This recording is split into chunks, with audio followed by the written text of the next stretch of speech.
Hello po mga kababayan, kamusta po kayong lahat? And once again, welcome po dito sa Simply Talkies Vlog. Tayo po ay magbibigay ng maiksing komento, opinion at reaksyon sa mga mainit na usaping politika sa ating bansa. And shout out po sa lahat ng ating channel subscribers, followers, nagla-like at nagsishare ng ating mga videos. Special shout out to all our OFWs, to the men and women in uniform, sa mga frontliners at mga guro. And may God bless us all. May God bless and protect the Marcos administration from the forces of evil, the likes of Dutertes, their minions, their followers, and the anti-Marcoses. Pag-usapan natin dalawang bagay mga kababayan. Ito pong si Senator Amy Marcos talagang palubog na po mga kababayan. Hindi mo alam kung saan talaga siya. Kaya mukhang nanganganib ang kanyang political career mga kababayan. Lalong-lalo na yung ginawa niyang moro-moro sa hearing ng pag-aresto kay Digong at dinala ito sa ICC. Doon natin napatunayan mga kababayan na mas pumapanig siya sa isang allegedly criminal kaysa itaguyod ang rule of law at yung international commitment natin sa mga international agency. Kumbaga sabi niya, protektahan ninyo ang isang Filipino citizen. Dapat dito muna litisin. Hindi mo naintindihan Amy Marcos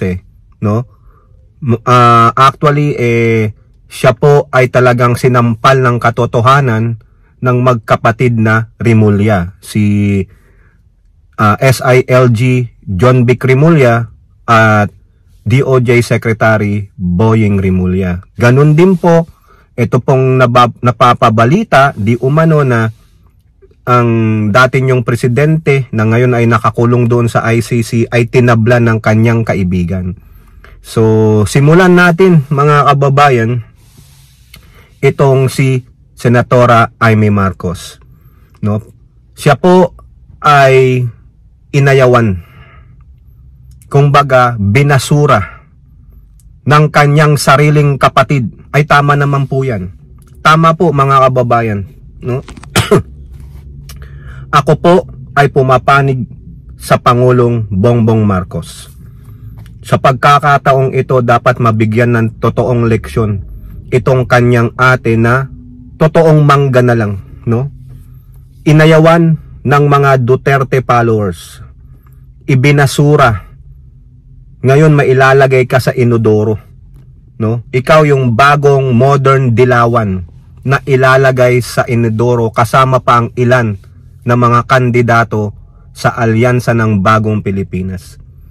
Okay na sana mga kababayan nung ako inaayunan ko ang Pangulong Marcos sa kanyang kahilingan na 12-0. 12-0. Okay na, sige, pagbigyan na natin si Amy Marcos, si Villar, si Cayetano at yung iba pa na sila po ay kasama sa alyansa at tutulungan ng ating Pangulong Marcos kung ano man po ang mailalagak o mapopropose ng Administrasyong Marcos na mga programa nito para sa ating bansa at sa mamamayang Pilipino.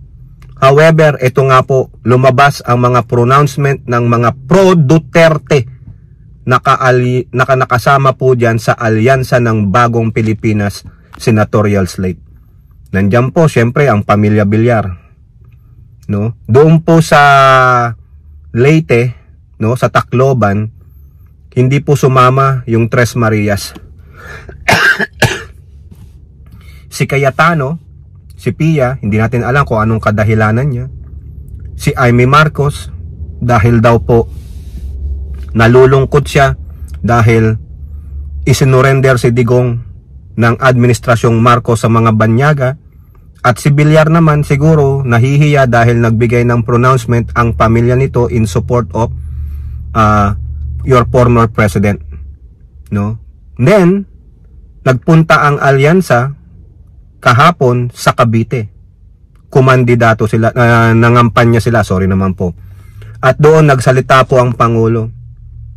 Sa pagpapakilala ng Pangulo sa mga senator nila na nandoon, 10 lang po ang nandoon. At least nagpakita si Pia Cayetano. Siguro yung sa Tacloban, busy lang siya. Hindi naman siya nagsalita ng in support of Sa akin lang opinion, correct ninyo ako. Wala po akong nakita na mga pronouncement niya in support of Duterte. Tahimik po siya.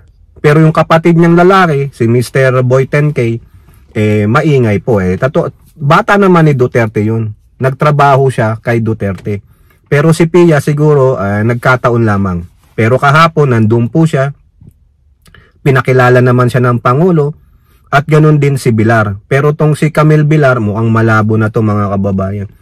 Alam po ng taong bayan, ano na po ang inyong suporta ng pamilya ninyo.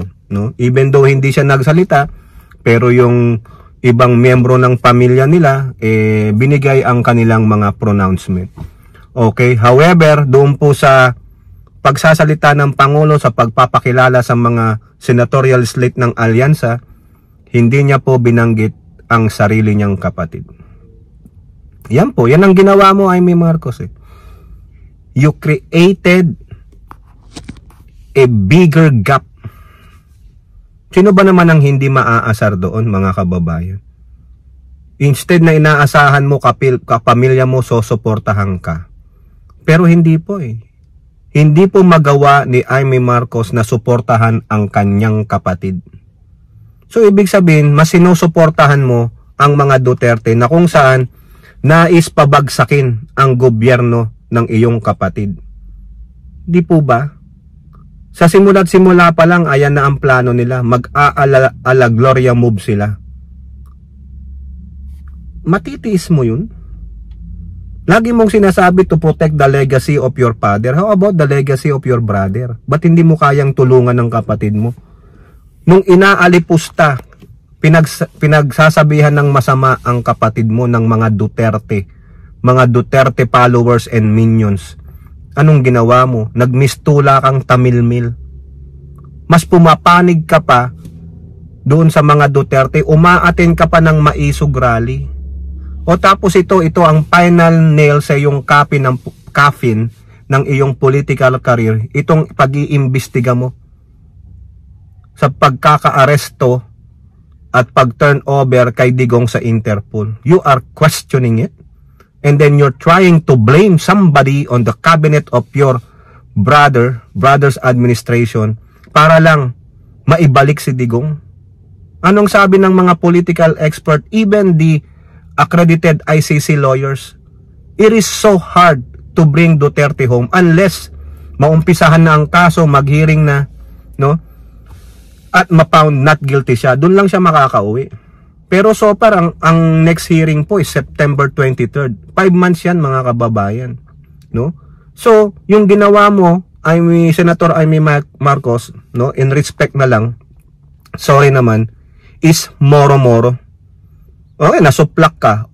O ngayon, isa pa, you created a bigger gap between you and brother. Napupuno rin yan ng Pangulong Marcos. Bakit ginaganyan mo yan?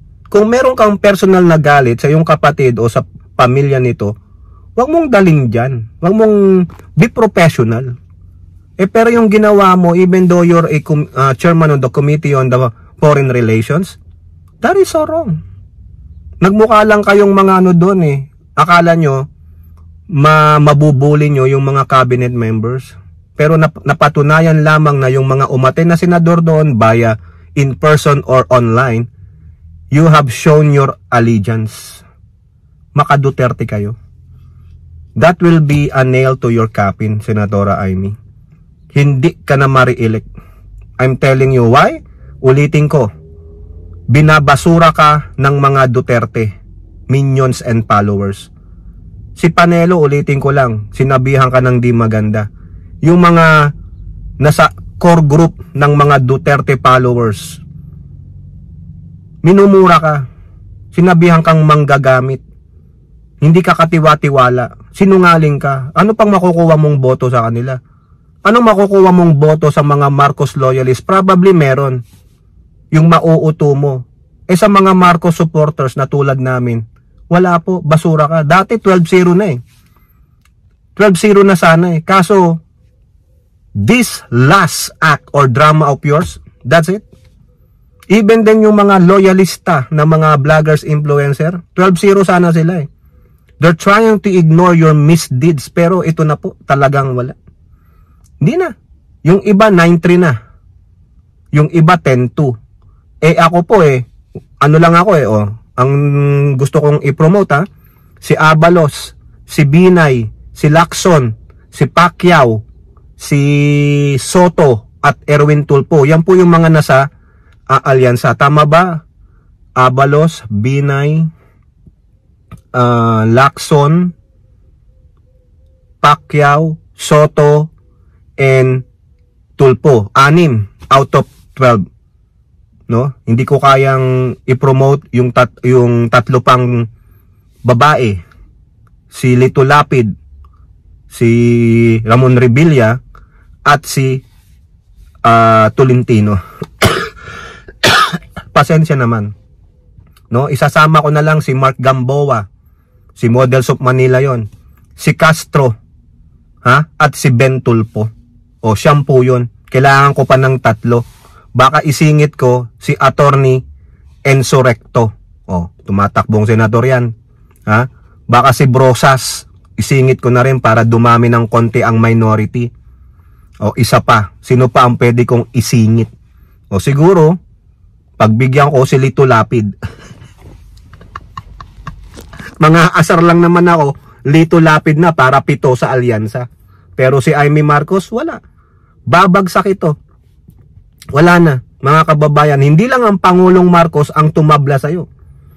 Pati ang kaibigan mong si Sara Duterte, tinabla ka. Hindi kanya inendorso bilang senador. Wala. Wala, galit siya sa Marcos Pero, si Pusit, out of respect sa'yo, nagpapasalamat naman sa ginawa mong hearing.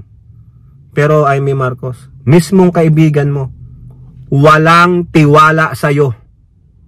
No? Sinabi na yan ni Sara Pusit na no more Marcoses. Ngayon, tinabla ka. Kaibigan? Kaibigan. Tinuturing mong friend mo siya pero tinabla ka. Di ba? Wala. Hindi ka inendorso ng Pusit, so therefore hindi ka iboboto ng mga followers, supporters niyan. Tablado ka. Di ba?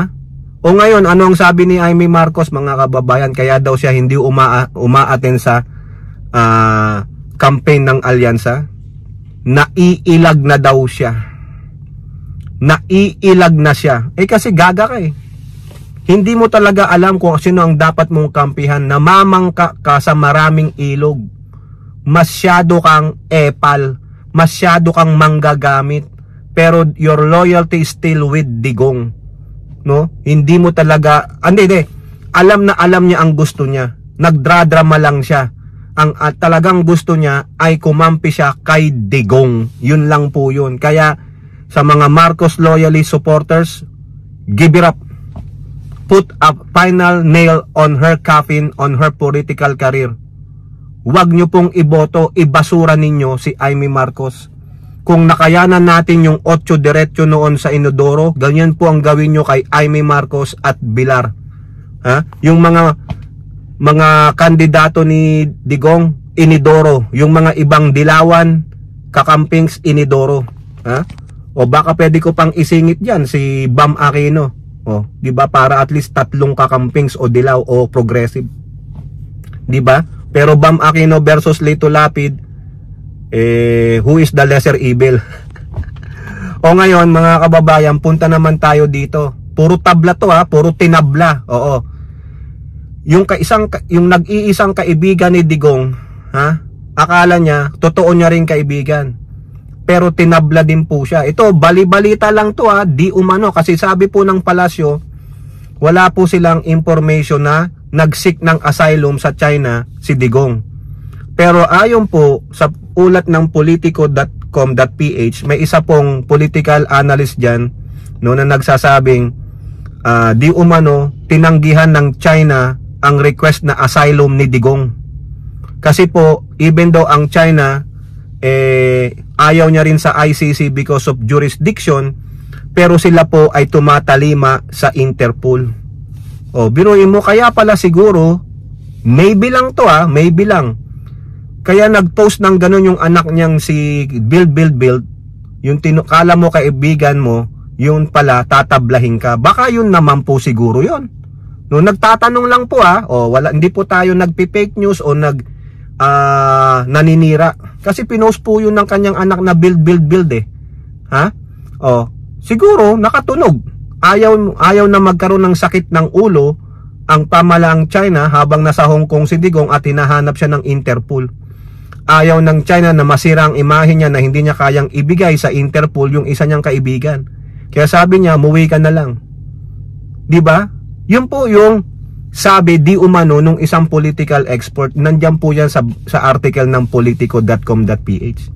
So inayawan, tinabla, di umano yun po yung mga maritesan. Pero sabi po ng Malacanang through Yusek Claire Castro, wala daw po silang credible information that your former President Rodrigo Roa Duterte seek asylum from China pero tinanggihan. So doon po tayo maniniwala sa sinasabi ng Malacanang. Itong mga sinasabi ng ibang mga political expert mga ugong-ugong o chismis lang yan. 10 kayo po, 10 kayo maniniwala. Ako po, doon muna po ako sa gobyerno kasi mas meron naman silang matinding intelligence dyan.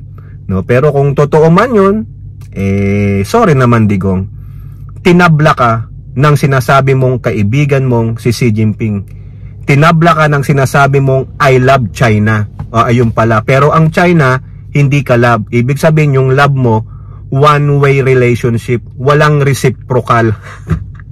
Parang ganun din kay Amy at Sara Duterte kasi hindi po yun sa interest nila. Si Sara Duterte, wala na siyang makukuwang interest kay Amy kaya tablado. Si Pangulo, tinabla niya ang kanyang ate para bigyan siya ng leksyon. Ayan. Kayo po, ano pong inyong masasabi? Comment down below. And don't forget to like and share. Hope to see you on the next videos. Bye-bye. God bless.